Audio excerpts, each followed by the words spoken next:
itu bahkan kamu menangis, bahkan kamu merasa bersedih hati gitu, tapi habisnya tuh lega, enak, senang, karena di situ surga kita, karena di situ bahagia kita. Teman-teman saudaraku sekalian saya muliakan, saat kamu pandangi suamimu, kemudian kamu bilang, ya Allah Bang, andai waktu bisa kuulang, tak akan ku memilih pasangan lain selain dirimu.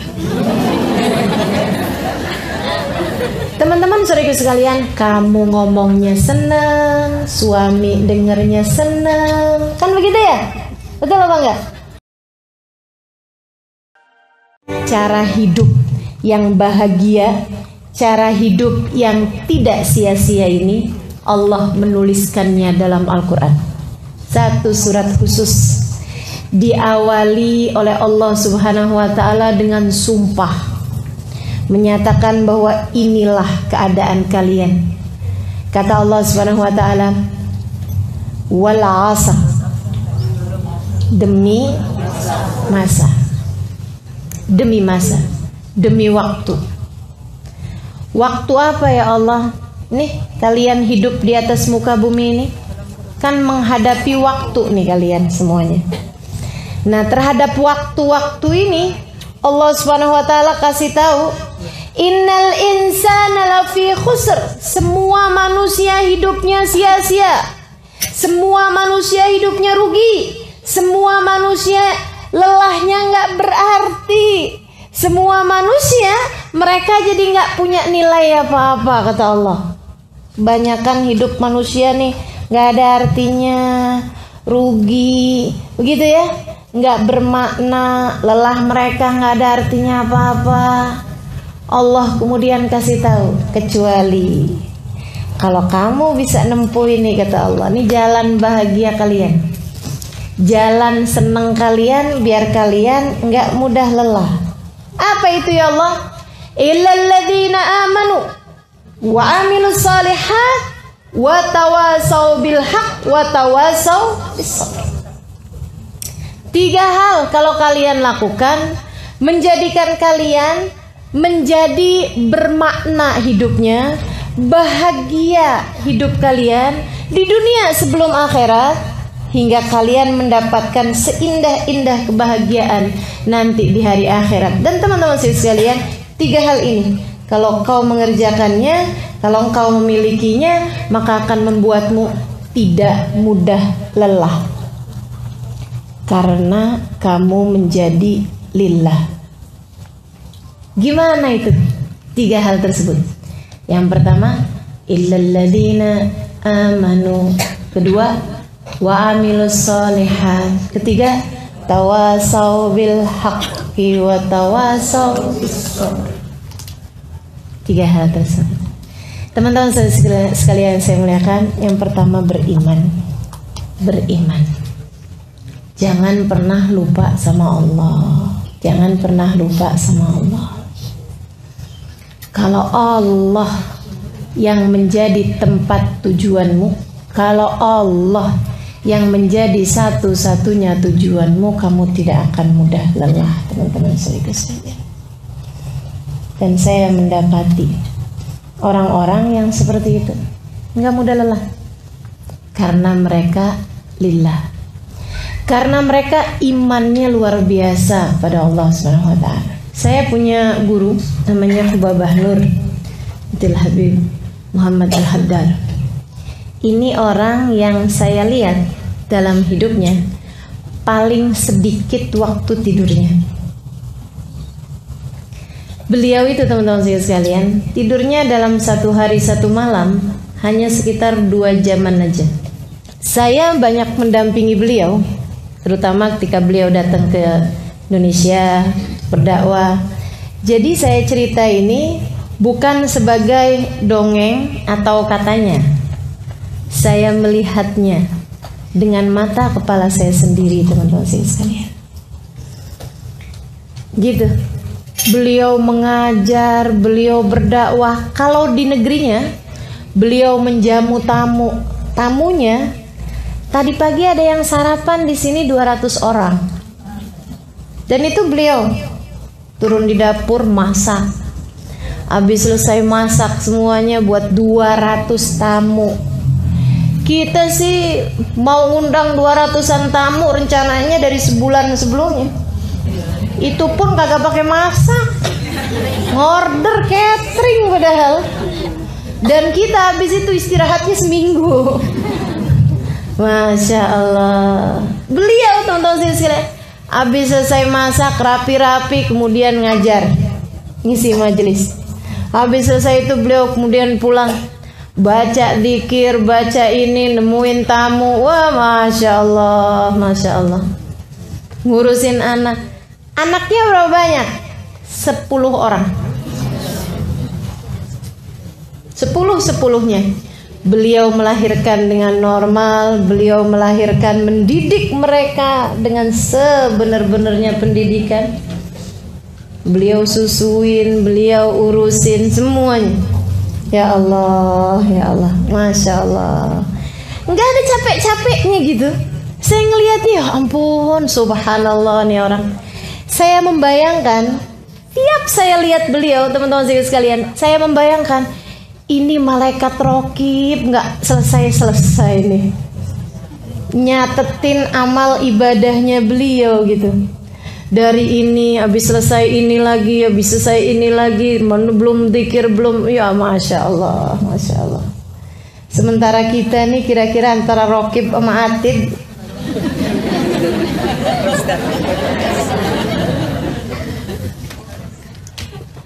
Sedikit sekalian yang saya muliakan, satu hari menantu beliau cerita, waktu kedatangan beliau sekitar 3 tahunan yang lalu, 4 tahunan yang lalu di Indonesia, ada menantunya bercerita.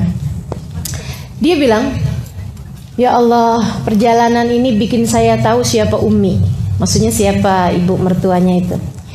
Dia bilang, saya itu sering dengar orang-orang di negeri kami gitu ya, di Abramut, di Tarim, bilang Babah itu ibadahnya Masya Allah gitu kan. Tapi dia bilang saya nggak lihat langsung. Yang sekarang karena perjalanan bersama-sama, makanya kita kalau mau kenal orang, berjalanlah bersama dengan orang tersebut, kamu kenal siapa dia, gitu kan? Itu nggak Bu? Ya. Beliau bilang, si menantunya ini bilang, dia bilang ada satu hari, Hubabah hari itu lagi di Kalimantan. Dia bilang hari itu majelis-majelisnya sampai malam. Habis itu kemudian kami pun pulang. Dia bilang hari itu putri beliau, beliau punya, ada bawa 2 orang putri waktu itu. Putrinya yang satu diundang majelis ke tempat yang lain, yang satunya lagi pulang ke Jakarta. Jadi yang menemani Hubabah Nur ini hanya menantunya ini. Jadilah kami pun kemudian satu kamar bersama-sama, dia bilang. Dan baru kali itu menantu ini ya, baru kali itu kami satu kamar bersama-sama. Menantu sama mertua kan jarang satu kamar ibu ya. Dia bilang saya kemudian satu kamar. Dia bilang saya pun udah jam-jam sekitar jam 10-an gitu. Dia bilang saya gosok gigi, siap-siap mau tidur. Habis selesai kemudian Hubabah masuk kamar mandi, gosok gigi ini apa, saya pikir mau tidur juga. Beliau kemudian bilang sama saya, habis selesai keluar dari kamar mandi, saya rasanya kayak nggak enak gitu, udah baringan sebelum Hubabah baringan. Jadi saya tungguin, dia bilang gitu kan. Sambil saya kerjain witir 3 rakaat, habis itu kemudian saya tunggu beliau gitu. Terus beliau bilang kayak gini, Muna, namanya Muna. Dia bilang kalau kamu mau tidur, tidur nak. Saya masih mau ngerjain maksudnya yang biasa beliau kerjain gitu ya. Dia bilang saya pertamanya kayak sungkan gitu, tapi karena saya pikir saya juga ngantuk, capek banget hari itu habis majelis gitu ya. Dia bilang saya pun kemudian tidur. Ketika sebelum ketidur itu saya lihat beliau lagi sholat.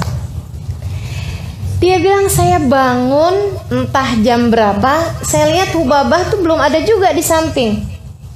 Saya kemudian lihat gitu, beliau lagi baca Quran. Habis itu saya pun tidur lagi. Dia bilang saya kebangun, kayaknya udah jam-jam 2-an gitu. Dan saya lihat tempat tidur di samping nih masih rapi juga gitu. Saya pikir Umi mana sih, udah rada gelap, beliau udah gelapin gitu. Tapi ternyata beliau nggak ada, adanya lagi sujud.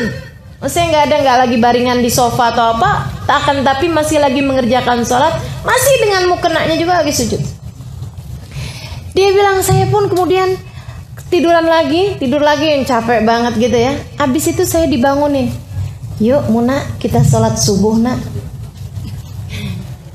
Dia bilang, dan saya tahu persis karena tempat tidur kami masih rapi, tempat tidur beliau sisinya tuh masih rapi. Dia bilang pagi hari beliau kemudian baca zikir-zikirannya sampai terbit matahari. Habis itu kemudian beliau sholat duha ini apa, habis itu dijemput untuk majelis. Dan beliau datang dengan penuh semangat, habis mandi gitu. Dia bilang, saya dapetin beliau itu nggak ada rasa lelah, nggak ada rasa capek. Saya hanya mendapati beliau sempat ketiduran di dalam mobil ketika membawa kami pergi ke majelis itu. Dia bilang, itu aja tidur beliau. Dari sekitar 24 jam saya mendapati bersama dengan beliau. Ketiduran di mobil, itu doang yang dianggap sebagai tidurnya. Dan mereka sehat teman-teman saudaraku sekalian. Dan mereka nggak lelah teman-teman saudaraku sekalian. Kenapa? Di depan mereka berdirikan tujuan mereka, ridha Allah subhanahu wa ta'ala dan surga sebagai tempat kembalinya. Salah satu dari teman saya yang ikut dalam rombongan tersebut, ada salah satu sahabat saya dari Abu Dhabi. Dia cerita dalam rihlah tersebut, dia bilang gini, berapa waktu yang lalu, Ustazah Halimah, dia bilang, kami lagi bicara-bicara, ngobrol-ngobrol antara Hubabah Nur, putri-putrinya, sama rombongan yang memang datang dari negeri Arab. Semuanya pada ngeluh gitu, ya ampun, saya udah capek banget nih, capek banget bahasa kita ya, udah lelah sekali gitu, berapa hari kita kurang tidur, berapa hari kita perjalanan terus. Ada lagi satunya ngadu lagi, iya anak yang saya tinggalin sampai telepon, mama kok nggak pulang-pulang, gini begitu, semuanya gitu. Sampai kemudian habis mereka pada curhat gitu, pada ngomong kayak gitu, mereka capek gini gitu, Ubabah bilang, bener nih yang saya ceritain tadi nih, yang hanya 2 jam aja tidur beliau itu pun juga sudah beliau anggap banyak gitu ya. Beliau bilang seperti ini teman-teman sekalian, dia bilang, iya nih saya juga capek. Dengerin teman-teman sekalian, saya juga capek. Karena capek adalah sesuatu hal yang normal untuk dirasakan.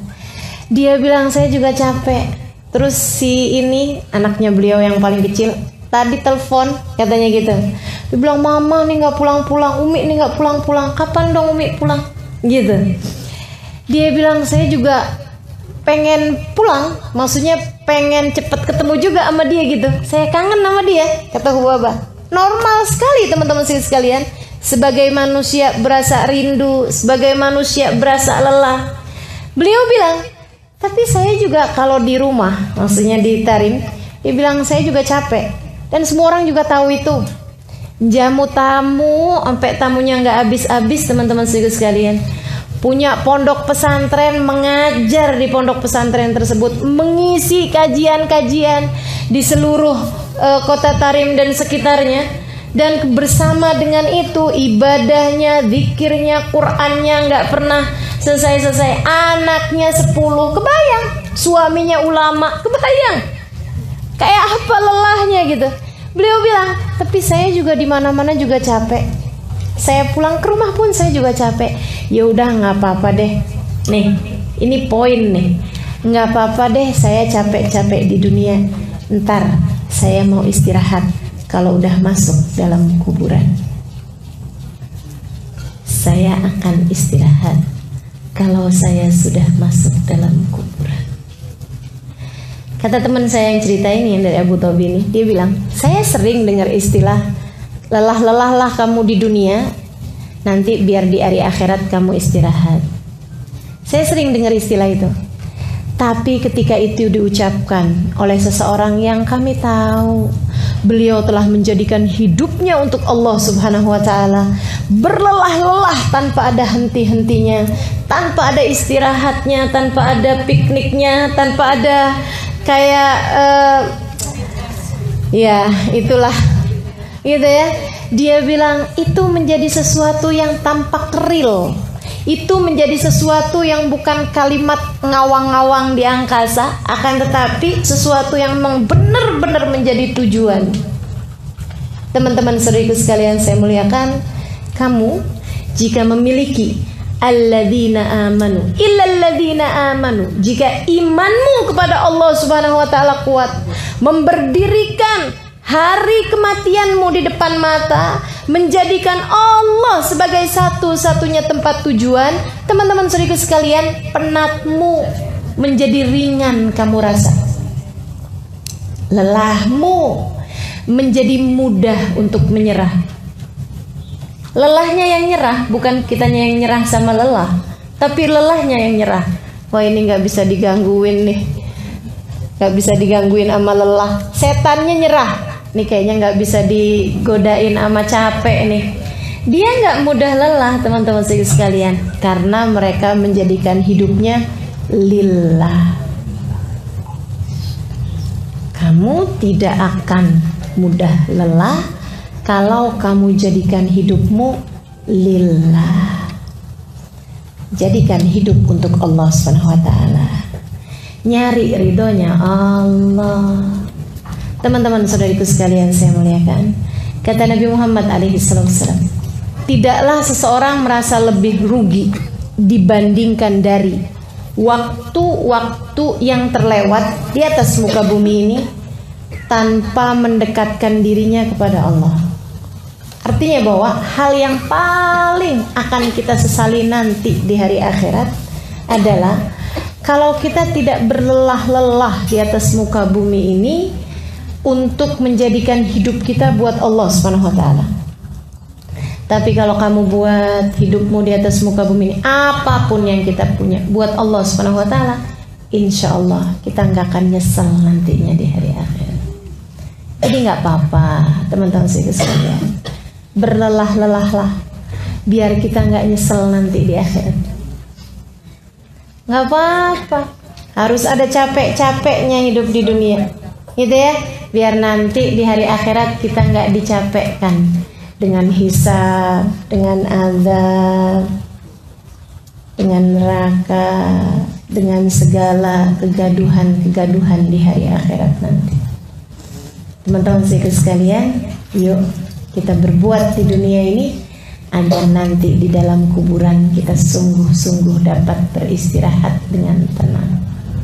Amin ya rabbal alamin. Saudara sekalian saya muliakan, illal ladzina amanu, kecuali orang-orang yang beriman. Nah, untuk urusan beriman nih, teman-teman sekalian, seenggaknya kamu mesti punya 3 poin. Apa aja itu? Yang pertama, kalau nggak kepengen lelah nih ya, hidup di dunia ini lelahnya jadi nggak terasa gitu. Urusan beriman ini kamu mesti punya 3 poin. Yang pertama, ingat sama tujuan. Ingat sama tujuan. Tujuan kita adalah mau dapat ridhonya Allah Subhanahu wa Ta'ala. Teman-teman sekalian, orang loh mau dapat ridhonya suami itu aja penuh perjuangan, betul nggak? Orang mau dicintai sama siapa misalnya, sama pejabat misalnya gitu ya, mau dekat sama pejabat itu aja perlu perjuangan. Mau dekat sama orang hebat perlu perjuangan, bukan? Maka teman-teman saudaraku sekalian, bagaimana pula dengan mau mendapatkan ridho Allah Subhanahu wa Ta'ala? Apa menurutmu tidak perlu perjuangan? Jika cinta manusia aja itu selalu dijadikan sama orang-orang sebagai hal yang membuat ringan sebuah pengorbanan, maka bagaimana pula dengan cinta Allah Subhanahu wa Ta'ala? Teman-teman pernah nonton film India nggak? Selalunya kalau di film-film India itu cinta itu digambarkan dengan harus berkorban, kan begitu? Ya emang iya teman-teman sekalian. Bagaimana kamu berkorban untuk cintamu terhadap anakmu, ya kan? Bagaimana kamu berkorban untuk cintamu terhadap suamimu? untuk cintamu terhadap orang tuamu. Pasti yang namanya cinta pasti perlu pengorbanan. Itu Allah lagi mau ngajarin teman-teman sekalian. Kalau cinta manusia aja kamu untuk mendapatkannya perlu pengorbanan seperti itu, bagaimana pula dengan cinta kepada Allah Subhanahu wa taala? Kalau ngaku cinta, ya berbuatlah, berkorbanlah. Tancapkan cita-cita depan mata. Tancapkan tujuan depan mata. Apa tujuannya? Ridhonya Allah. Asli loh teman-teman sekalian. Kayak apapun kita bikin dari kelelahan-kelelahan, ibadah-ibadah, jungkir balik misalnya gitu ya, dalam ibadah pada Allah Subhanahu wa taala di atas muka bumi ini. Kalau nanti di saat ajal menjemput kita, kemudian Allah bisikkan di telinga kita, ya ayyatuhan nafsul mutmainnah, irji'i ila rabbiki radiyatan mardiyah, fadkhuli fi ibadi wadkhuli jannati. Wahai pemilik jiwa yang tenang, kembalilah kamu kepada Tuhanmu, radiyah, kamu diridhoi, mardiyah, radiyah, kamu ridho kepada Allah, mardiyah, kamu diridhoi oleh Allah. Fadkhuli fi ibadi, masuklah kamu ke dalam golongan hambaku. Wadkhuli jannati, masuklah kamu ke dalam surgaku. Segala lelahmu terbayar sudah. Andai kamu lelah kayak apaan hidupnya, tapi begitu Allah Subhanahu wa taala menerima kamu, nggak ada lagi rasa lelah tersebut, nggak ada artinya apa-apa. Nggak ada artinya apa-apa teman-teman sekalian. Allah pandai menghargai usaha. Allah tuh sesuatu hal yang kamu kerjakan, kalau Allah terima, masya Allah, masya Allah. Makanya taruh tujuannya depan mata, sehingga menjadi ringan apapun yang kamu kerjakan di atas muka bumi ini. Tujuan yang pertama, teman-teman sekalian saya muliakan, paham tujuan. Yang kedua, buat skala prioritas. Kalau kamu beriman, maka buatlah skala prioritas, gitu ya. Ini hidup kita nih nggak ada yang masa percobaan loh. Ada nggak yang hidupnya sekarang ini lagi masa percobaan? Jadi salah-salah nggak apa-apa deh, lagi masa percobaan. Kamu saya kasih 2 kali hidup, gitu ya. Yang sekarang salah-salah nggak apa-apa, nanti habis itu baru benernya ya. Ini nih masih ujian, tapi ujian bayangan, ujian yang benernya ntar. Ada nggak yang hidup kita kayak gitu? Nggak ada teman-teman sekalian. Hidupmu yang sekarang inilah dia hidupnya. Kalau kamu kehilangan hidup yang ini, kalau kamu kemudian tidak berbuat di hidup yang ini, kamu nggak akan punya apa-apa teman-teman sekalian. Buatlah skala prioritas. Kalau yang kamu kerjakan di dunia ini hanya untuk dunia, maka dengan apa kamu akan pulang kepada Allah Subhanahu wa taala? Mau bawa apa? Saya mau sholat duha biar rezekinya lancar. Saya mau baca Quran biar suami saya sayang. Saya mau tahajud biar anak dapat kerjaan yang bagus, biar anak bisa sekolah yang bagus, biar anak cepet dapat jodoh. Misal gitu. Teman-teman sekalian yang saya muliakan, tujuanmu ngerjain berbagai macam hal enggak lillah. Tujuanmu menghadapi berbagai macam, menjalanin semuanya cuman karena pengen dunia, pengen dunia, kepengen dunia, pengen dunia. Ntar di hari akhirat apa yang kamu mau bawa? Ya Allah, saya punya duha. Kata Allah, duha kamu kan cuman kepengen rezekinya aku tambahin. Sudah aku tambahin tuh waktu di dunia. Saya punya tahajud ya Allah. Tahajud kamu kan biar waktu itu tanahnya cepet laku. Kan sudah laku. Saya punya Quran ya Allah. Kamu waktu baca Al-Quran itu kan kepengen disayang sama suami. Sudah aku beri waktu di dunia. Sekarang dengan apa kamu menghadapku? Jadi gak punya apa-apa teman-teman sekalian. Makanya difahami makna prioritas dalam hidup. Allah dulu.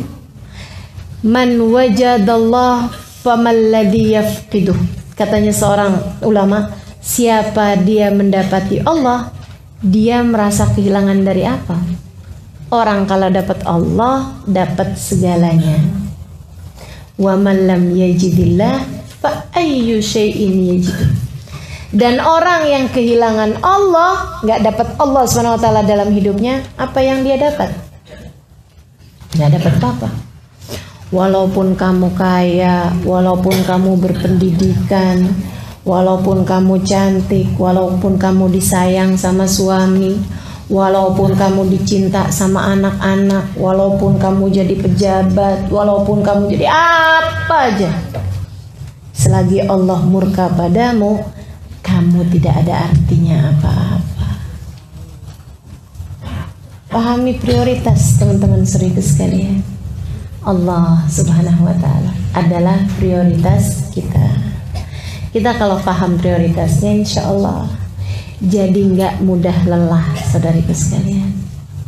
Hidup kita adalah tujuannya untuk mencari ridha Allah Subhanahu wa Ta'ala. Kemudian bagi-bagiin yang pinter-pinter pahamin prioritas. Oh ini penting nih, ini penting. Jangan sampai kita nih, banyak banget diantara kita suka kelelahan karena yang mestinya nggak dipikirin, yang mestinya nggak dikerjain. Betul nggak? Yang mestinya nggak diomongin. Tuh yang bikin kita pada lelah. Yang mestinya nggak dikerjain. Waduh, dikerjain semua ya. Padahal nggak penting-penting amat gitu, nggak perlu-perlu amat.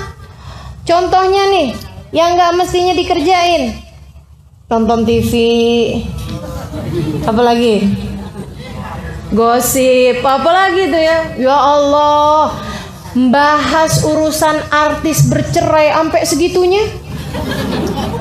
Padahal dari perceraiannya artis itu dia nggak dapat apa-apa juga. Gono gini nggak dapet, tetangga bukan, kenal enggak, dibahas. Ya Allah, mau-maunya gitu.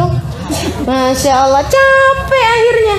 Karena yang nggak mesti dikerjain kamu kerjain, yang nggak mesti diomongin kamu omongin. Nih ya, sama suami diajakin berantem mulu, diajakin bertengkar mulu suaminya. Ya Allah, ya Allah. Teman-teman saudaraku sekalian saya muliakan, mohon maaf, waktu di Donggala sama Palu kena gempa, kena tsunami itu ya, begitu hanya beberapa detik, hanya beberapa menit, kemudian rusak semuanya, hilang, bahkan ada satu kampung hilang ya, itu ya. Saudaraku sekalian yang saya muliakan, kebayang nggak di antara rumah-rumah itu tuh yang kemudian temboknya rusak, yang kemudian rumahnya ambruk, yang kemudian dindingnya rubuh dan lain sebagainya. Kira-kira kebayang nih, kira-kira ada nggak gitu waktu mikirin mau ngecat warna apa, suami sama istri pakai berantem dulu?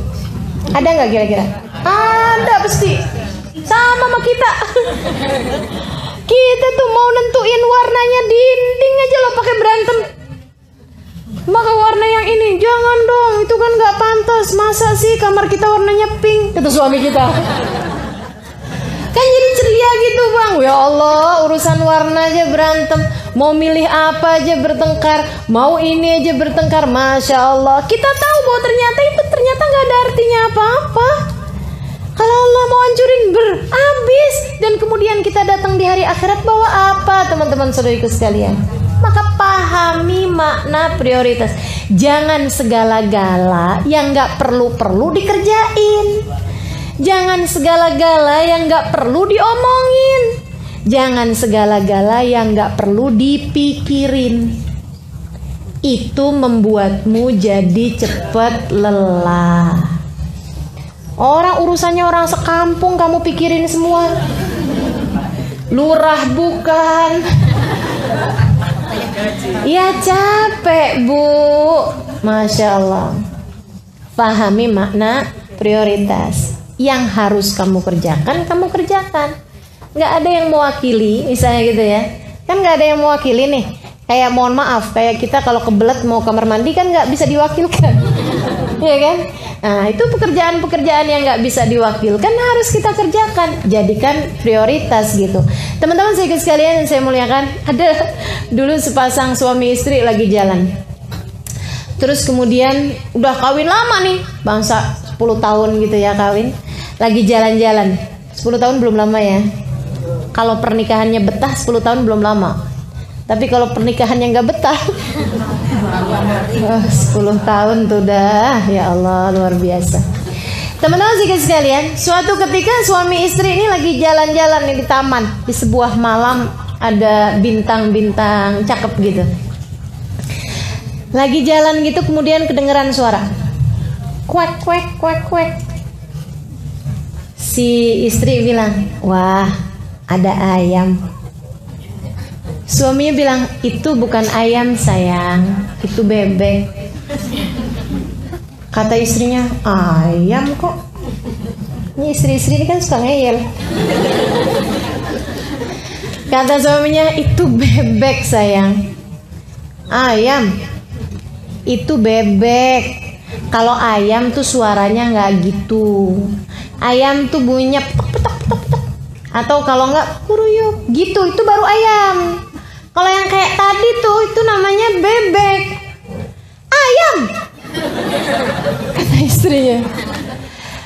Bebek, ayam, bebek. Habis itu udah diem. Dua-duanya sama-sama diem. Nggak lama kemudian kedengeran lagi suaranya. Kuek kuek kuek kuek kuek. Suaminya bilang, tuh kan bebek. Istrinya bilang, itu ayam. Itu tuh bebek. Istrinya bilang, itu tuh ayam. Bebek, ayam. Bebek, B-E-B-E-K. Kata istrinya, ayam, A-Y-A-M. Belajar ngija ya. Dia bilang, itu bebek, itu ayam. Pegel si suami sama istrinya yang ngeyel ini. Sampai dia kayaknya mau gampar gitu istrinya. Di saat dia mau gampar tuh istrinya nangis kemudian. Kan cewek gitu senjata ya.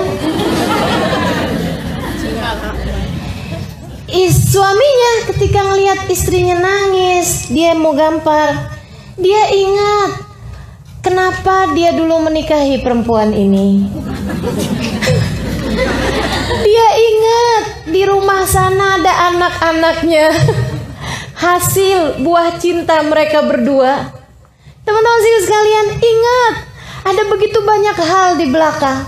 Dan kemudian ingat, emang apa peduliku sama ayam sama bebek? Akhirnya suaminya kemudian turunin tangannya sambil bilang, ya betul sayang, itu adalah ayam. Mari kita jalan.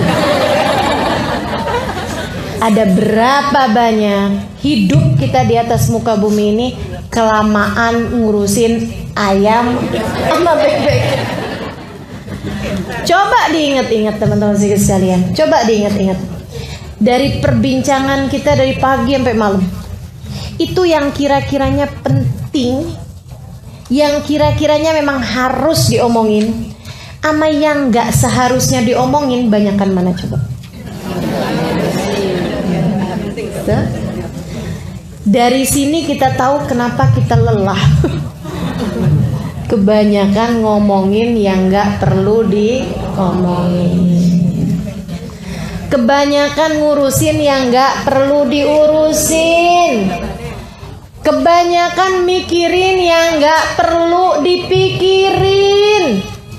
Teman-teman saudaraku sekalian, berhentilah melakukan itu. Pahami makna prioritas dalam hidupmu, insya Allah kamu tidak akan mudah lelah. Dan prioritasmu yang nomor satu sebagai hamba Allah, sebagai umat Rasulullah nomor 2-nya. Yang ketiganya masing-masing dari kita liatin deh. Ada yang sebagai ibu, ada yang sebagai istri, kan begitu ya? Nah itu prioritas kita tuh. Pekerjaan yang gak bisa diwakilkan oleh orang lain, itu yang seharusnya menjadi prioritasmu, kewajibanmu gitu. Teman-teman saudaraku sekalian saya muliakan, pahami makna prioritas itu. Tancapkan dalam hati mana yang tidak akan kamu tinggalkan dari urusan-urusan kamu sebagai hamba Allah, gitu ya. Masa jadi hambanya Allah umur 40 tahun hataman Quran sekali aja belum pernah.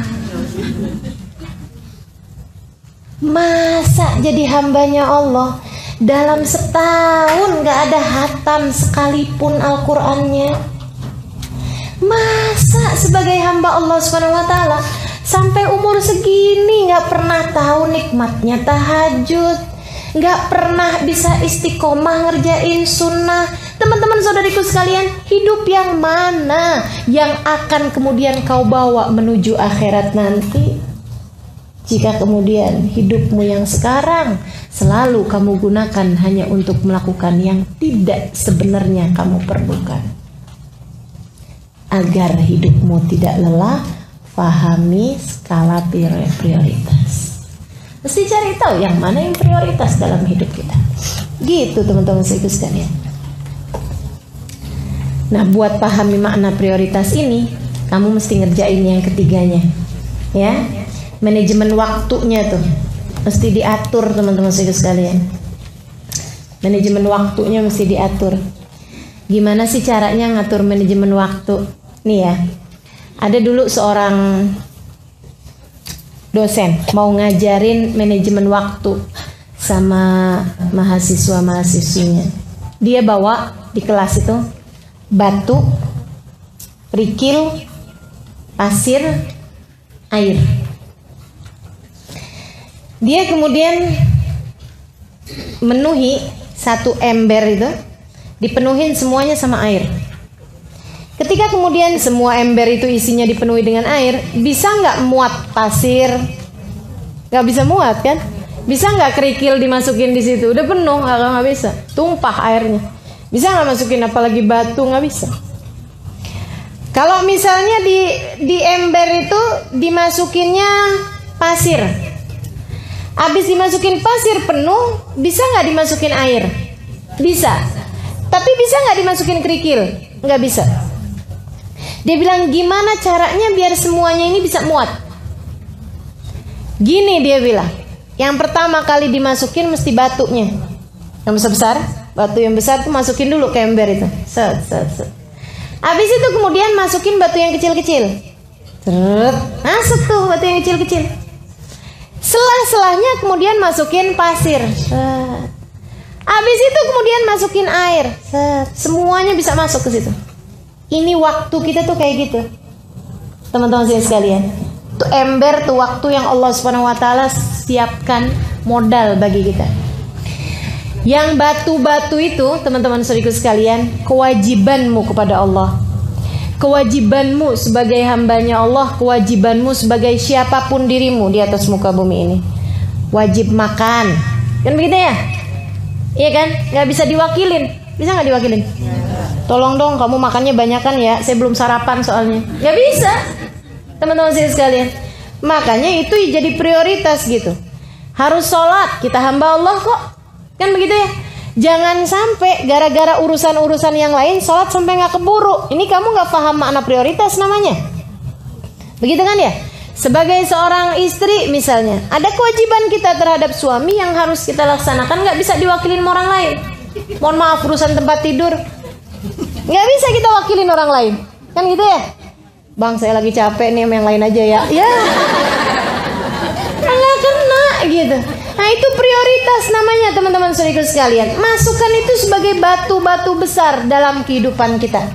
Dalam ember waktu kita ini, masukkan yang gak bisa diwakilkan sama orang lain sebagai batu-batu besarnya.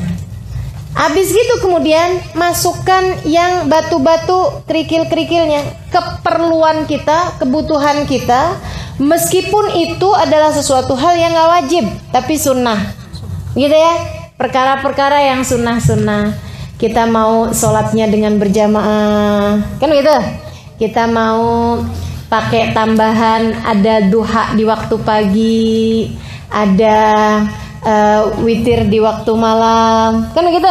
Nah itu jadikan sebagai batu-batu kerikil, teman-teman sekaligus sekalian, yang bisa nyelip-nyelip di antara batu-batu yang besar-besar tersebut.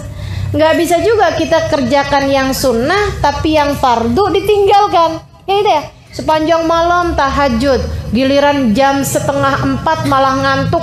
Pagi-pagi bangun subuhnya bablas. Itu kayak orang masukin kerikil, ninggalin batu. Jadi mesti yang ini juga mesti dikerjain gitu. Kemudian sesudah itu baru tuh yang namanya pasir tuh keperluan kita, tapi yang nggak terlalu mendesak.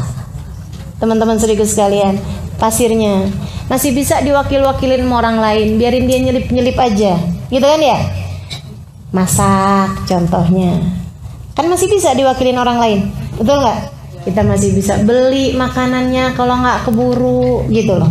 Akan tapi kalau urusan-urusan yang memang harus dikerjakan nggak boleh, gara-gara sibuk masak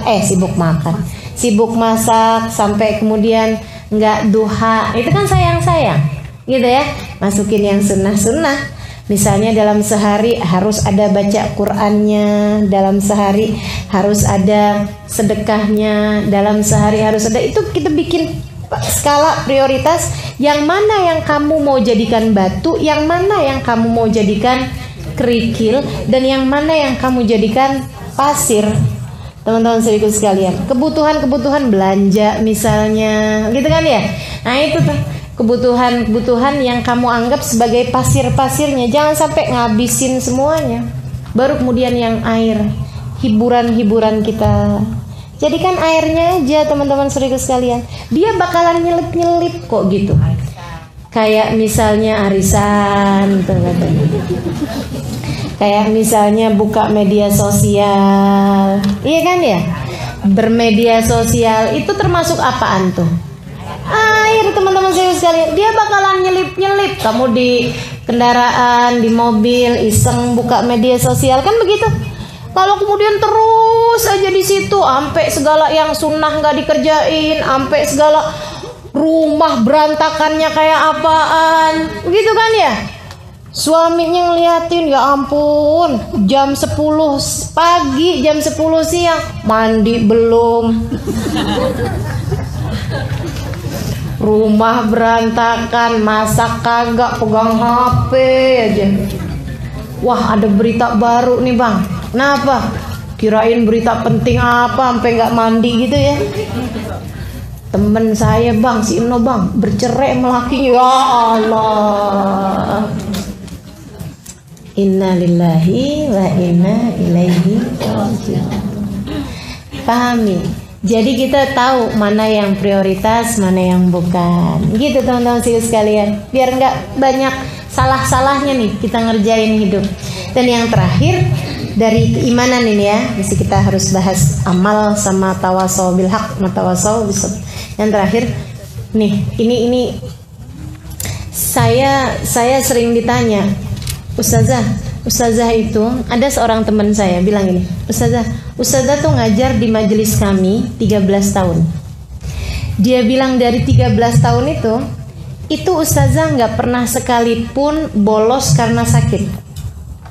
Teman saya bilang, saya baru kemudian ngeh gitu, iya juga ya, gitu. Alhamdulillah. Cuman kalau ditanyain, emang Ustazah nggak pernah sakit? Ini teman-teman saudaraku sekalian, nih ya, agar kita bisa ngerti caranya jalanin hidup.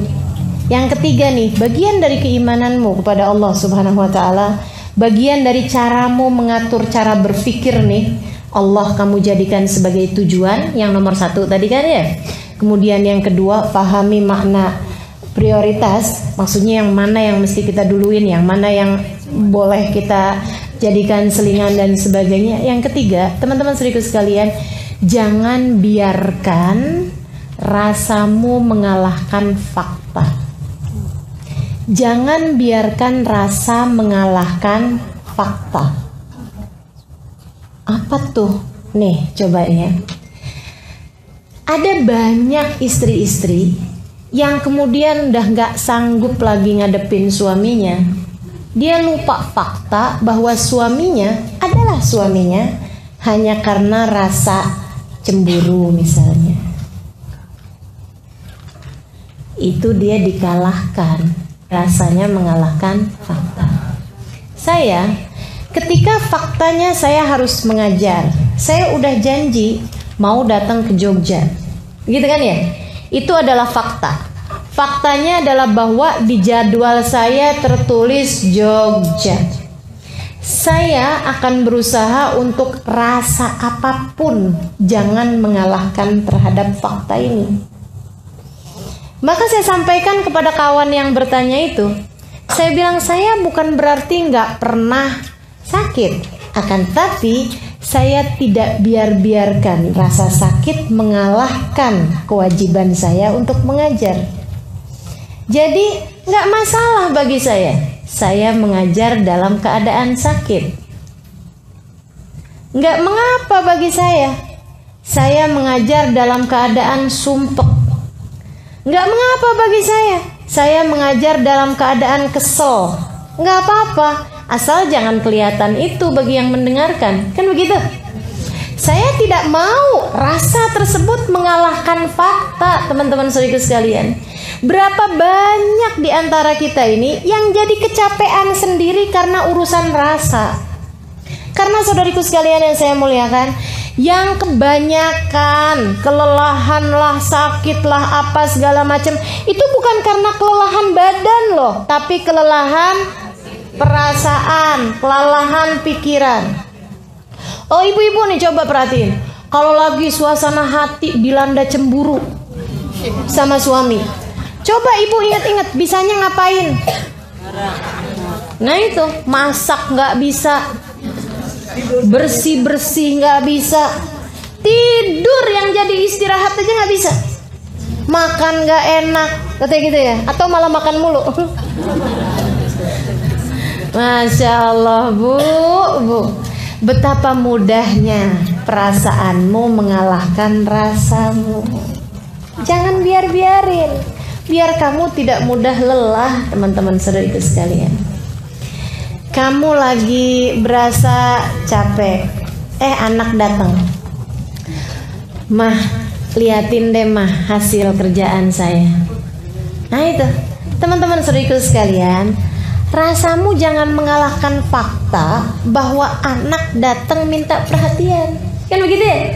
Tanggalkan rasamu, dahulukan fakta tersebut.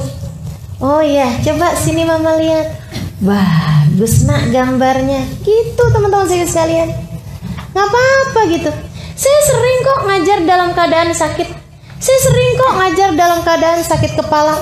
Saya sering berbicara dalam keadaan hati saya sebenarnya lagi gak enak, malah justru itu ngobatin. Selesai ngajar, selesai ini jadi lebih ngerti malahan, jadi lebih bisa ngontrol emosi malahan. Masya Allah.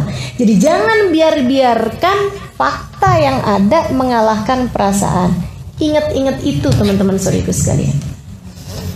Lagi kesel sama suami, jangan mengalahkan fakta bahwa dia adalah suamimu. Halo?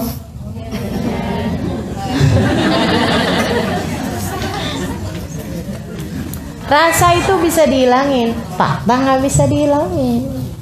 Fakta nggak bisa dihilangin. Maka jangan pernah biarkan yang perasaan itu mengalahkan fakta. Nih ya, ada orang marah-marahin kita, itu fakta. Tapi kamu jawabnya itu rasa kamu. Kamu nanggepinnya itu adalah rasa kamu. Dan rasa itu masih bisa kamu ganti-ganti. Tinggal terserah kamu aja mau dirasain apaan. Ada orang ngata-ngatain gitu ya. Ada seorang ngata-ngatain ulama nih ibu-ibu teman-teman saya sekalian. Dasar anjing kamu. Mohon maaf nih ya, saya harus sebutkan. Dibilang dasar anjing kamu. Ini fakta. Kan gitu ya. Ada orang marah-marah sama kita. Ini fakta teman-teman saya sekalian. Namun bagaimana kamu menanggapinya, ini adalah rasa. Saudariku sekalian yang saya muliakan, si ulama ini ketika dibilangin dasar anjing kamu, beliau kemudian liatin nih, bagaimana dia fakta tidak mau mengalahkan rasa. Maksudnya jangan sampai perasaan mengalahkan faktanya gitu. Beliau kemudian bilang begini nih, makasih ya atas pujiannya. Gimana sih, saya nggak lagi muji kamu kok. Oh, saya dengarnya sebagai pujian, itu kan terserah saya mau nanggepinnya dengan rasa apa. Dia bilang, sebab saya lihat nggak ada binatang lebih menyenangkan majikannya daripada anjing. Saya berharap andai saya menjadi anjing bagi majikan saya, Allah Subhanahu wa ta'ala. Gitu teman-teman sekalian. Nih, sekarang saya tahu rasanya adalah gerah. Jangan sampai itu mengalahkan fakta. Apa faktanya? Faktanya kita perlu konsentrasi mendengarkan kajian. Ini fakta. Faktanya kita sedang berada di majelis ini mendengarkan kajian. Ini fakta. Jangan sampai kita kemudian dikalahkan sama rasa gerah. Kipas-kipasan nggak apa-apa, tapi jangan sampai ada yang memutuskan, aduh nggak kuat dah saya. Aduh, saya mau keluar aja dah. Gitu ya, teman-teman sekalian saya muliakan.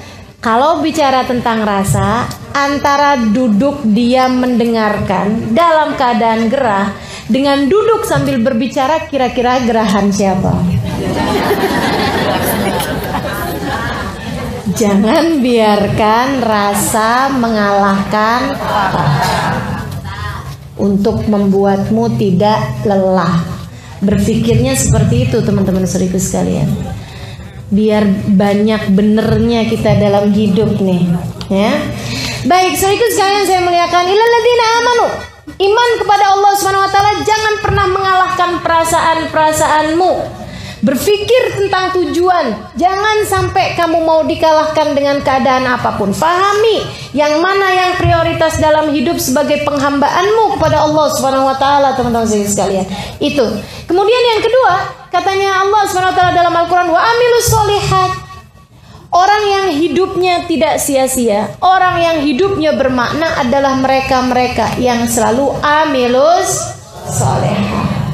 Kerjakan kebaikan. Kerjakan kebaikan, baik kebaikan antaramu dengan Allah Subhanahu wa taala ataupun pun kebaikan dengan antaramu dengan sesama manusia, teman-teman sekalian. Kerjakan kebaikan untuk dirimu sendiri. Kerjakan kebaikan untuk dirimu sendiri. Kerjakan kebaikan yang menjadi jalanmu dengan Allah Subhanahu wa taala. Kerjakan kebaikan. Hidup ini pokoknya amilus sholihat tuh jangan pernah jauh-jauh. Sebab beriman doang tanpa amilus sholihat nggak ada artinya apa-apa, teman-teman sekalian. Selalu aja kalau kita liatin, pasti tuh antara iman sama amal baik tuh pasti nyambung. Selalu aja gitu. Lalladzina amanu wa amilus sholihat. Lalladzina amanu wa amilus sholihat. Kayaknya Allah lagi mau bilang bahwa kamu iman doang tapi nggak mau kerja, nggak ada artinya apa-apa juga. Gitu. Jadi kalau kamu mau hidupnya menjadi bermakna, ini jangan pernah jauh-jauh dari amilus sholihat. Berbuat kebaikan. Berbuat kebaikan dibagi dua, teman-teman sekalian. Kerjakan yang disuruh, sama yang kedua tinggalkan yang dilarang. Gitu. Tinggalin yang dilarang. Allah nggak bolehin, ya udah tinggalin. Allah nggak bolehin hutang riba. Jangan mau berhutang. Berhutang riba, tinggalin. Abisnya gimana ya ustazah kalau nggak kayak gitu? Nanti kita nggak dapat utangan, gitu. Itu disebabkan karena kurang amanu di atas tadi itu. Kamu nggak tahu yang ngasih rizki itu cuma satu loh, Allah Subhanahu wa taala. Gitu ya. Jangan sampai itu tuh yang kamu pikir, kalau saya nggak berhutang, saya nggak akan bisa makan, saya nggak akan bisa bayar cicilan, saya nggak akan bisa ini. Itu perasaan loh, bukan fakta. Kan begitu ya? Bukan fakta, teman-teman saudaraku sekalian. Ada jalan-jalan lain yang banyak ketika kita kemudian ada kesulitan-kesulitan. Jangan jadikan larangan Allah sebagai satu-satunya jalan. Saya sakit tipes, gitu kan ya? Kemudian berobat sama dokter dikasih obat cacing. Teman-teman sekalian, orang tipes banyak obatnya cacing loh. Bukan obat cacing bukan. Maksudnya obat sakit cacing bukan.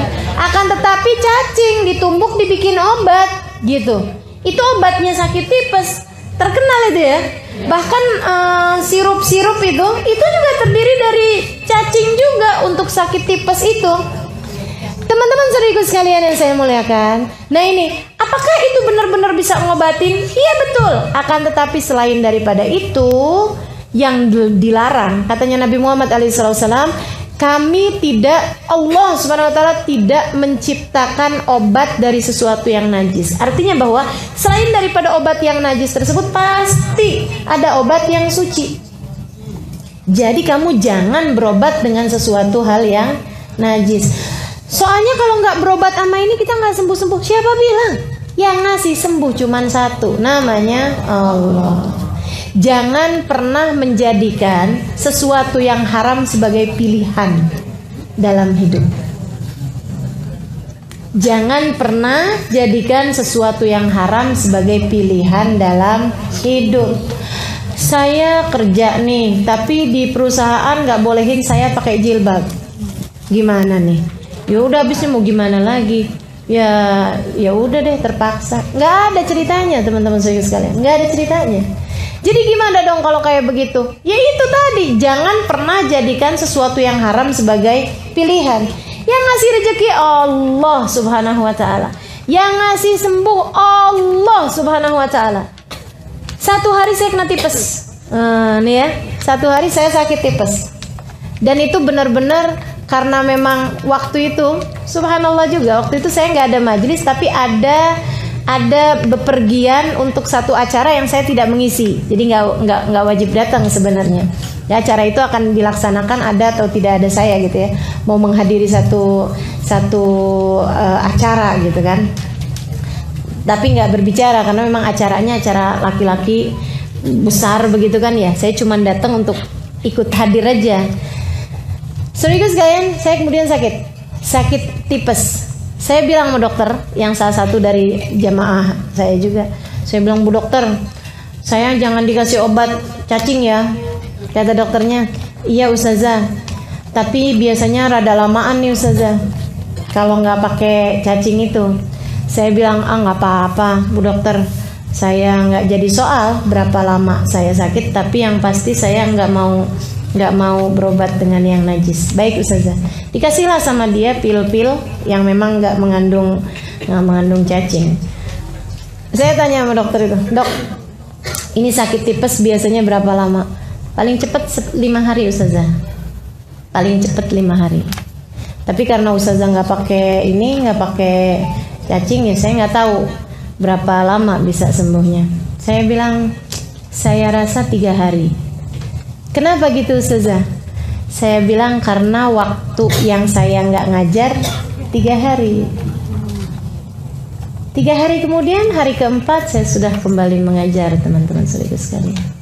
Apa udah nggak sakit? Ada sih sisa-sisanya, tapi saya masih bisa jalan, saya masih bisa bicara dalam hari yang keempat itu gitu.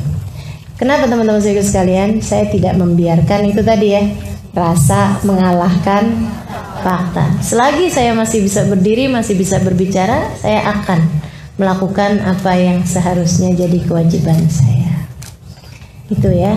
Jadi teman-teman saudara sekalian yang saya muliakan, jangan pernah punya pilihan haram untuk kamu lakukan. Gitu. Dan saya mau kasih tahu sama teman-teman bahwa kalau ada pilihan mengerjakan yang haram, itu selalu setan tuh ngasih pilihan bahwa ini enak gitu. Jadi sekalian yang saya muliakan, tidak ada yang enak dalam maksiat kepada Allah Subhanahu Wa Taala. Gak ada yang enak dalam maksiat kepada Allah. Walaupun ketika kamu jalaninnya kelihatannya enak, enaknya itu pun juga fata morgana. Mohon maaf ya. Seorang perempuan ketemu sama laki-laki, suaminya orang.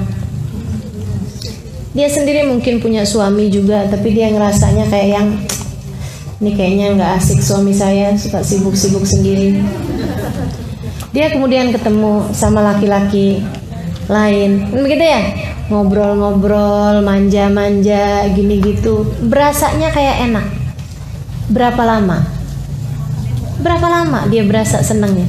Teman-teman sekalian, saya yakin, hakul yakin, asal pulang di rumahnya sendirian berasa ngelihat diri sendiri kayak murahan amat ya saya. ketika ngeliatin suaminya, ya ampun, maafkan saya. Apalagi pas ketemu anak-anaknya, duh rasanya. Kalau anaknya kemudian gak nurut sama dia, dia ngerasanya, iya ibu kayak saya emang gak pantas buat diturutin gitu. Betul apa enggak? Jadi hina kamu teman-teman sekalian. Rasa senang ketika kemudian bersama dengan laki-laki itu semenit, 2 menit, 10 menit. Oke, berapa lama? Setengah jam, 1 jam. Begitu kamu arah pulang, ya, begitu kamu nyampe di rumah, ketemu sama suami, perasaan kamu gak enak. Ketemu sama anak, perasaan kamu gak enak. Ngerjain berbagai macam hal, perasaan kamu gak enak. Kemudian bawaan sumpek mulu, bawaan pengen marah mulu, bawaan kesel mulu, bawaan, ya Allah. Berapa lama? Berjam-jam, bahkan berhari-hari sesudahnya. Saya ketika satu waktu, saya bikin satu video, saya cerita bahwasanya nggak ada cara memuliakan hidup lebih daripada taat kepada Allah SWT. Orang ketika lagi berbuat maksiat di diskotik misalnya, dia mabuk-mabukan, dia bercanda-bercanda sama temen-temennya, dia jejingkrakan, berasa kayak seneng gitu kan. Terus dia pulang, begitu nyampe di rumahnya, dia kemudian berasa sumpek, berasa sedih, berasa gak enak, hidupnya hampa, berasa waduh tersiksa luar biasa. Dia pikir karena dia udah kepengen kangen lagi sama teman-temannya. Bukan teman-teman saya sekalian, akan tetapi disebabkan karena hatimu rindu kepada Allah Subhanahu wa taala. Karena rohmu kepengen sama Allah Subhanahu wa taala. Itu saya ketika bikin video itu kemudian saya sebarkan gitu ya. Kamu harus tahu bahwa tidak ada cara buat membuat hatimu senang, hidupmu bahagia, tidak berasa lelah, tidak depresi, tidak sumpah, kecuali dengan ngerjakan taat kepada Allah Subhanahu wa taala. Ada seorang kawan, dia bilang, "Ustazah kok tahu banget sih Ustazah? Emang Ustazah pernah ngalamin?" Saya bilang, "Ngalamin apa?" Di diskotik gitu, mabok-mabokan. Enggak lah, saya bilang. "Kok Ustazah tahu persis gitu rasanya?" Dia bilang, "Saya Ustazah ngalamin masa-masa itu." Dia bilang saya lagi bandel gitu kan. Dia bilang saya pergi ke diskotik, saya mabuk-mabukan, saya bercanda-bercanda sama teman-teman saya, jejingkrakan gini gitu segala macam. Dia bilang sampai pulang. Nanti begitu nyampe di rumah, glosor saya Ustazah di lantai rumah saya, di kamar saya. Dia bilang saya menangis, saya ngerasa ya Allah kok sedih banget hidup saya. Saya ngerasa jadi orang paling malang di dunia. Gitu aja terus. Dia bilang, saya pikir wah ini kurang banyak maboknya, besoknya mabok lagi. Gitu. Dia bilang besoknya lagi saya pulang kayak gitu lagi, nangis-nangis sendiri, depresi sendiri, susah-susah sendiri. Emang bener, nggak ada jalan membuat hidupmu bahagia, teman-teman saya sekalian, kecuali dengan taat kepada Allah Subhanahu wa taala, wa amilus sholihat. Kerjakan yang bagus-bagus. Tahajud, sebut-sebut nama Allah. Wah, luar biasa. Itu bahkan kamu nangis pun nangisnya enak. Betul nggak? Nangis pun nangisnya enak juga, teman-teman saya sekalian.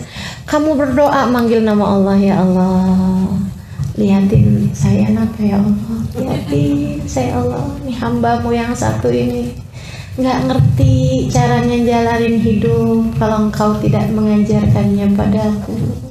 Ya Allah, tolong saya ya Allah, tolong saya ya Allah.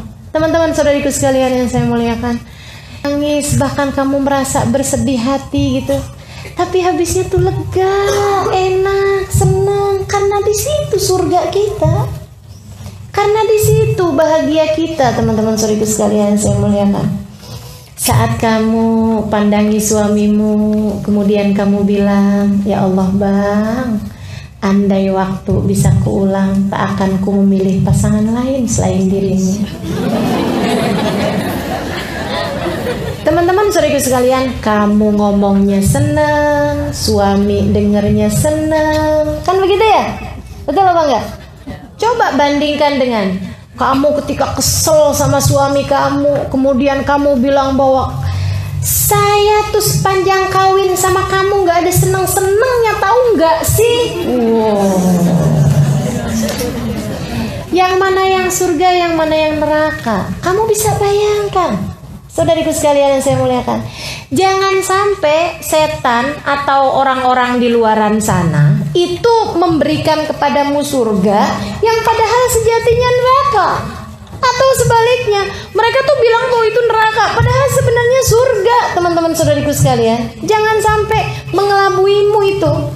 Makanya yang punya suami, suaminya sayangin beneran. Jangan sayang suami orang. Sayangi suamimu, nikmati suamimu, gitu ya.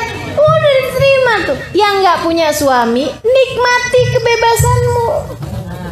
Mau pergi ke majelis nggak harus ada yang diizinin, kan gitu?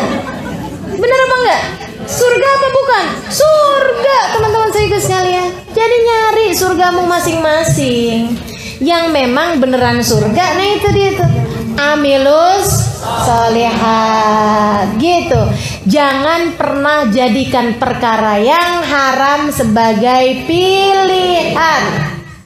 Jangan pernah pilih yang haram sebagai pilihan. Baik, teman-teman sekalian saya muliakan, yang terakhir.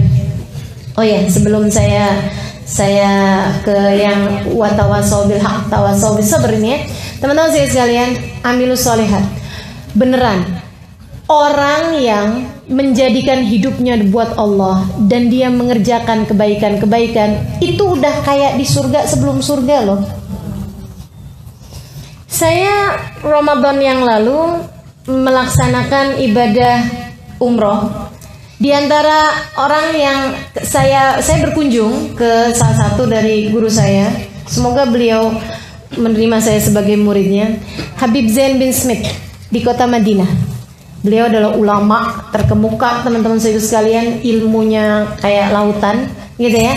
Tinggalnya di kota Madinah. Saya bincang-bincang sama putri beliau, namanya Hubabah Rodiyah.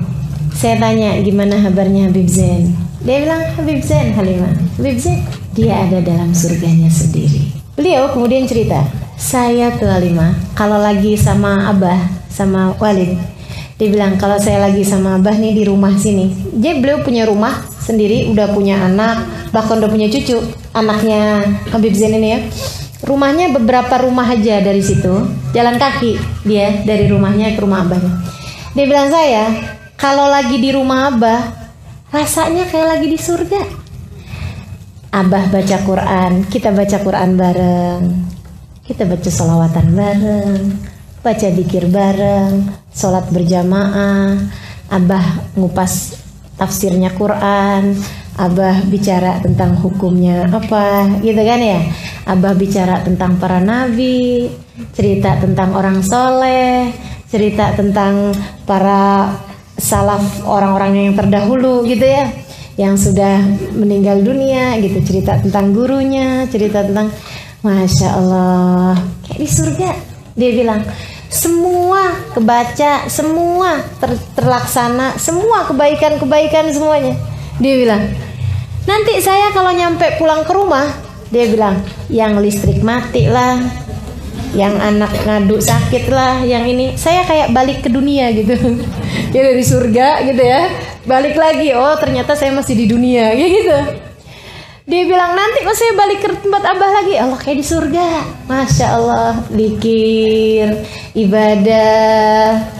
Dia bilang, Halimah, Habib Zain bahkan di tiap tangganya punya zikiran tersendiri.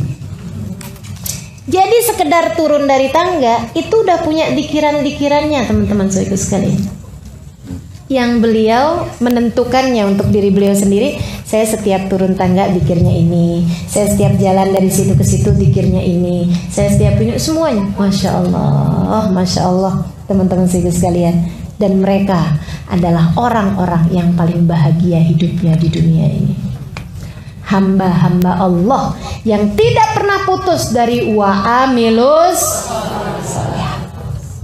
Jangan pernah berpikir bahwasanya maksiat, bahwasanya perbuatan dosa adalah sesuatu yang dapat membahagiakan di hidupmu di dunia ini, apatah lagi di akhirat.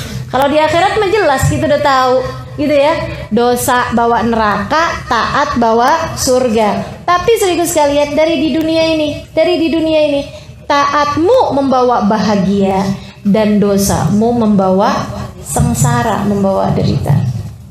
Itu. Jadi wa'amilus solehat. Teman-teman sekalian, yang terakhir, yang ketiga, kalau kamu ingin hidupmu di atas muka bumi ini tidak mudah merasa lelah, kamu harus punya senjata yang ketiganya. Apa itu? Tawasau bil haq wa tawasau bis sabr. Saling nasihat menasehati dalam kebenaran, saling nasihat menasehati dalam kesabaran. Artinya apa?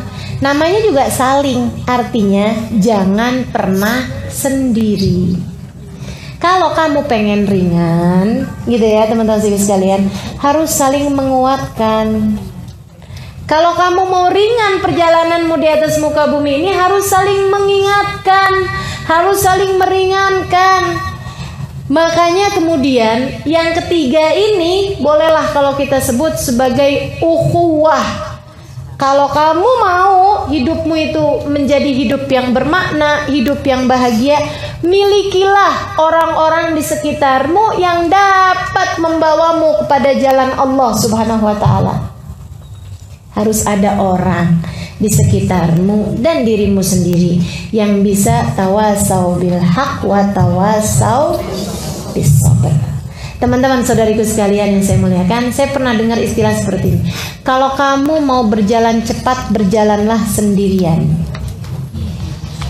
Kalau kamu mau berjalan panjang, lama, berjalanlah bersama-sama. Nah, hidup menuju surga selalu adalah perjalanan yang panjang. Maka jangan kerjakan dengan sendirian. Kamu harus punya sekurangnya 3 orang, ke atas, ke samping, sama ke bawah. Siapa itu? Yang ke atas, orang tua. Orang ya ini ya, kita lagi bahas ukhuwah ya. Yang ke atas orang tua, yang harus kamu muliakan, yang harus kamu siap penerima nasihat. Tawasau bil haq, tawasau bis sabrnya dari orang tua ke kamu kan gitu. Tapi orang tua bukan hanya yang melahirkanmu, mereka juga yang mendidik ruhmu, yaitu para guru.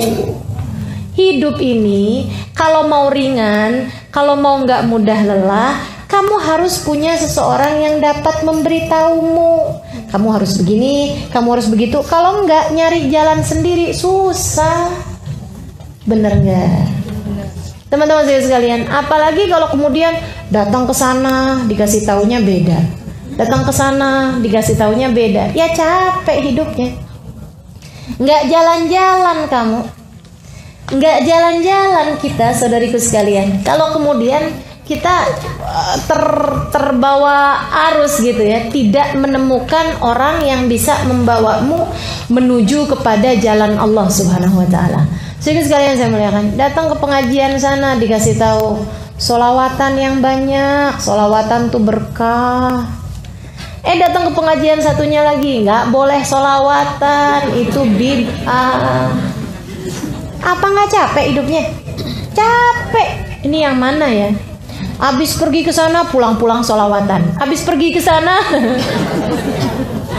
berhenti sholawatan. Wah, itu prioritas berubah mulu gitu kan ya. Kita udah cari tahu nih yang mana yang batu, yang mana yang kerikil, yang mana yang pasir, yang mana yang air dalam kehidupan kita. Tapi setiap kali ngaji ganti-ganti mulu. Mana batunya, mana airnya, ya ampun. Susah kan hidupnya, capek. Makanya teman-teman saya sekalian, harus ada orang yang bisa memberimu nasihat dalam kebenaran dan kamu dapat memegangnya dengan penuh lapang dada. Kalau kamu nggak punya, minta. Nih masalahnya teman-teman saya sekalian, kita nih suka rada merasa jauh dari Allah Subhanahu Wa Taala, nggak suka minta. Kalau urusan dunia aja kita mintanya serius bener. Tapi urusan-urusan yang seperti ini jarang ada yang minta. minta di antara kita? Siapa di antara kita yang dari sejak kecilnya minta, ya Allah karuniakan kepada saya seorang guru yang dapat membimbing langkah kehidupan saya menujumu? Siapa? Ada nggak di antara kita yang berdoa seperti itu? Yang sekarang aja udah jarang ya, apalagi dari masa kecil gitu. Minta teman-teman saudara sekalian, nggak apa-apa rada telat-telat, tapi minta sama Allah SWT. Ya Allah kasih saya, Allah kasih saya seorang yang dapat membimbing saya sehingga saya bisa mengikuti jalannya ya Allah, sehingga saya nggak kebingungan lagi mau ngapa-ngapain ya Allah. Harus tuh dalam hidup, sebab kalau enggak lelah kita teman-teman saudara sekalian. Kamu nggak tahu jalannya mau lilahnya itu loh, mau menuju Allahnya. Kalau kamu kemudian tidak ada seseorang yang bisa membawamu untuk menjadi orang yang diingatkan dalam hak, diingatkan dalam kesabaran. Gitu saya sekalian saya muliakan. Minta, doa sama Allah SWT. Saya ada diceritain, ini tinggal bagian-bagian terakhir ini ya. Saya ada diceritain sama istrinya Habib Zain bin Smith. Namanya Hubabah Maryam, almarhumah. Sekarang beliau sudah wafat. Saya sangat dekat sama beliau karena kalau beliau ke Indonesia yang saya yang jadi penterjemahnya. Nah itu beliau satu hari cerita. Dia bilang, saya satu hari dapat pengalaman luar biasa. Ada seorang perempuan muda, dia bilang umur di bawah kamu gini. Dia bilang dia datang ke rumah saya, bertamu di rumah kami. Dia bilang saya ketika menemui dia lagi ngeliatin fotonya Habib Zain. Habib Zain yang tadi saya ceritain, yang setiap tangganya aja punya zikir, itu ya. Itu beliau perempuan ini lagi ngeliatin fotonya Habib Zain, diliatin gitu, pandangin. Habib Zain sudah sangat tua ya, usianya mendekati 80-an tahun. Terus dia bilang, saya ketika masuk ke ruangan itu, Assalamualaikum. Terus dia bilang, Waalaikumsalam warahmatullah. Terus dia salam, terus dia nanya gitu, Ibu istrinya Habib Zain? Dia bilang, iya saya istrinya, saya Hubabah Maryam. Akhirnya kemudian dia ngobrol. Dia bilang, Hubabah, saya itu alhamdulillah selama ini suka baca kitabnya Imam Ghazali, suka baca Quran, suka baca tafsir, suka belajar. Dia bilang, dan saya kerjain amalan-amalan tahajud ini apa semuanya kerjain. Dia bilang, tapi saya ngerasa kalau saya tuh nggak punya guru. Jadi saya pun minta sama Allah. Nih ya, saya pun minta sama Allah, ya Allah kasih saya guru ya Allah, saya guru yang dapat membimbing saya di kehidupan dunia ini. Biar saya nggak bingung, biar saya nggak salah gitu. Kasih saya guru. Dia bilang, tadi malam saya tuh tidur, kemudian saya bermimpi saya dibangunin oleh seseorang, tapi nggak pakai nyentuh. Di mimpinya itu cuman bilang Gumi. Saya pun bangun, dia bilang, dalam mimpi saya itu saya bangun dan keadaan saya seperti saya tidur itu. Maksudnya memang keadaannya kayak gitu. Kemudian yang membangunkan saya itu adalah seorang laki-laki usia sekitar 70-an tahun, pakai gamis, pakai pakai surban. Dia kemudian bilang begini nih, Gumi, bangunlah nak, sholat witirlah. Nabi Muhammad bilang, man lam yutir falaysa minna.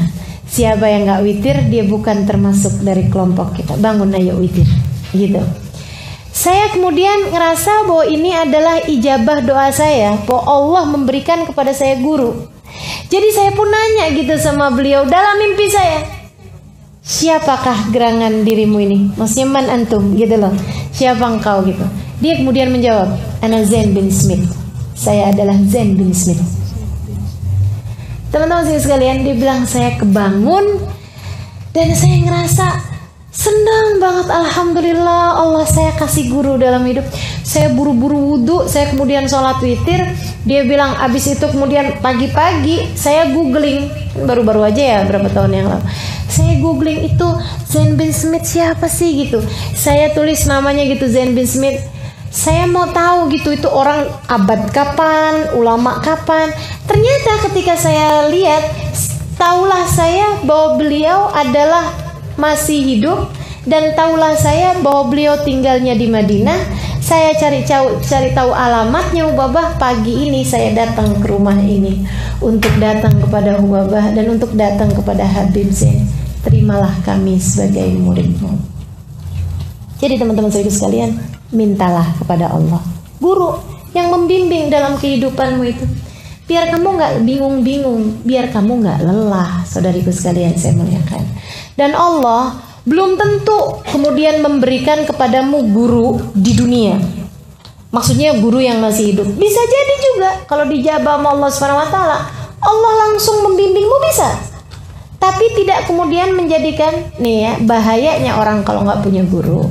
Jangankan orang yang nggak punya guru, orang yang belajar dari kitab tanpa guru, mangkana syekhuhu kitabuh, kana iblis yakun syekhuh. Siapa yang belajar hanya dari buku, nggak ada gurunya, nggak ada pemandunya, maka setan yang akan datang sebagai gurunya. Baca Quran dipaham-pahamin sendiri, pakai dari terjemahan pula. Teman-teman sekalian, yang ada salah-salah kita. Makanya minta sama Allah SWT, minta doa, minta sama Allah SWT, ya Allah kasih saya guru yang membimbing saya. Itu kalaupun nggak dikasih orang yang masih hidup, Allah akan karuniakan kepadamu guru-guru yang sudah meninggal dunia mungkin, yang akan terus membimbingmu, atau yang pastinya seperti dituliskan oleh Syekh Abu Bakar Syato dalam kitabnya Anatul Talibin, man akthar minas salati ala nabi sara nabi sallallahu alaihi wasallam syekhu. Siapa yang banyak solawatannya kepada Nabi dan dia doa minta sama Allah, ya Allah karuniakan kepada saya seorang guru, ada banyak di antara mereka yang Nabi Muhammad kemudian menjadi guru dalam hidupnya. Jadi kamu akan selalu terbimbing teman-teman sekalian, nggak akan pernah salah memilih-milihnya. Begitu kan ya? Jadi kayak dipandu gitu, kayak ditunjukin gitu. Enggak kayak kedengeran. Jangan berpikir ini sesuatu yang mistik ya. Jangan berpikir kemudian akan ada orang yang kemudian nuntun kamu, pegangin kamu, itu enggak gitu. Tapi terbimbing dalam hidup. Paham maksud saya? Paham maksud saya?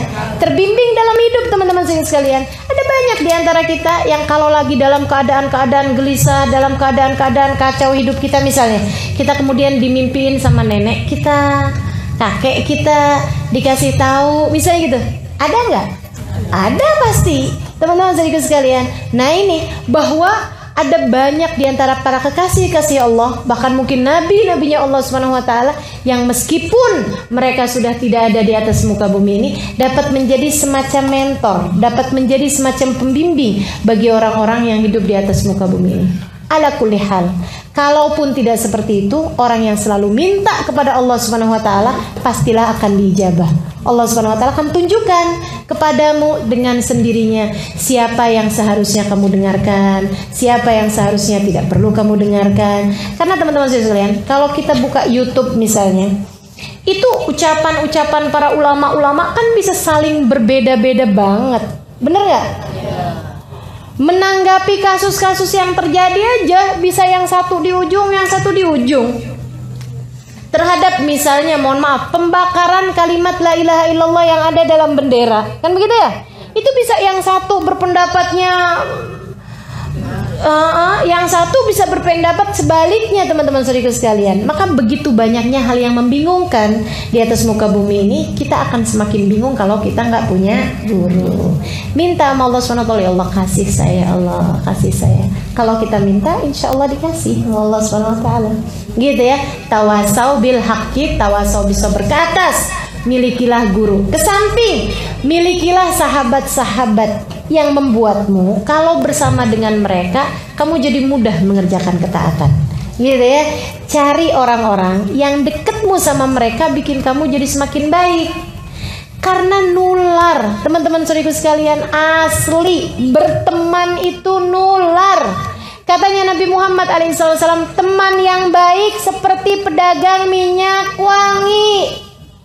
Kamu kalau bersama dengan dia, kamu bisa dikasihnya minyak wangi, atau kamu bisa beli minyak wanginya, atau sekurangnya kamu keluar dari sana dalam keadaan berbau wangi. Itu teman-teman sekalian. Maka carilah teman-teman yang baik, cari orang-orang, jangan asal asik, apalagi kaya. gitu ya. Mau temennya nyarinya orang kaya gitu kan, atau nyarinya yang asik gitu kan, enak nih diajakin ngobrol, enak nih diajakin temenan. Enggak kayak gitu, nyarinya orang yang kalau kita dalam keadaan jatuh dia bisa untuk memberi semangat gitu kan. Orang berteman kayak orang naik ayunan gitu kan, yang satu naik didorong, tapi jangan dia terus, saatnya dia yang turun kemudian temennya yang naik didorong, kan gitu teman-teman sekalian. Kayak gitu tuh gitu loh. Jadi cari teman-teman yang membuatmu kemudian menjadi mudah mencari jalan ridha Allah Subhanahu wa taala. Lebih bagus lagi kalau kemudian suamimu di antara teman-teman tersebut yang memang dapat membuatmu menjadi semakin mudah berjalan mencari ridha Allah Subhanahu wa taala. Kemudian yang terakhirnya yang ke bawah, yaitu anak-anakmu. Jadikan mereka sebagai orang-orang yang dapat membuat tawasau bil haq, tawasau bis sabr. Sama anak tuh, sabar-sabarin. Sama anak kasih tahu yang benar, gitu ya. Jangan asal sama anak pokoknya jalan-jalan bareng, makan bareng, nonton TV bareng, tapi nggak pernah ada muatan tawasau bil haq, tawasau bis sabr. Kasih tahu yang benar kayak gimana dan ajarkan kepada anak untuk bersabar. Dan teman-teman sekalian, nggak bisa kita ngajarin anak kita untuk bersabar kalau kitanya nggak punya itu. Kalau kitanya kemudian begitu dengar ada orang ngomong nggak enak, marahnya kayak apaan gitu ya, anak akan belajar itu gitu. Dia pun akhirnya jadi kayak begitu juga, tersinggungan kan gitu kan. Nah itu ya, mudah baper gitu ya, karena memang ngelihat emaknya kayak begitu gitu. Nah ya dah, insyaallah mudah-mudahan nih tawasau bil haq, tawasau bis sabr, saling ya, nyari ke atas yaitu guru, nyari ke samping yaitu kawan, nyari ke bawah murid atau anak untuk bisa kita bersama-sama menuju jalan Allah Subhanahu wa taala. Rabbana zalamna anfusana wa illam taghfir lana wa tarhamna lanakunanna minal khasirin. Rabbana atina fid dunya hasanah fil akhirati hasanah wa qina adzabannar. Subhanakallahumma wa tahiyyatuhum fiha salam. Akhiru da'wana anil hamdulillahi rabbil alamin.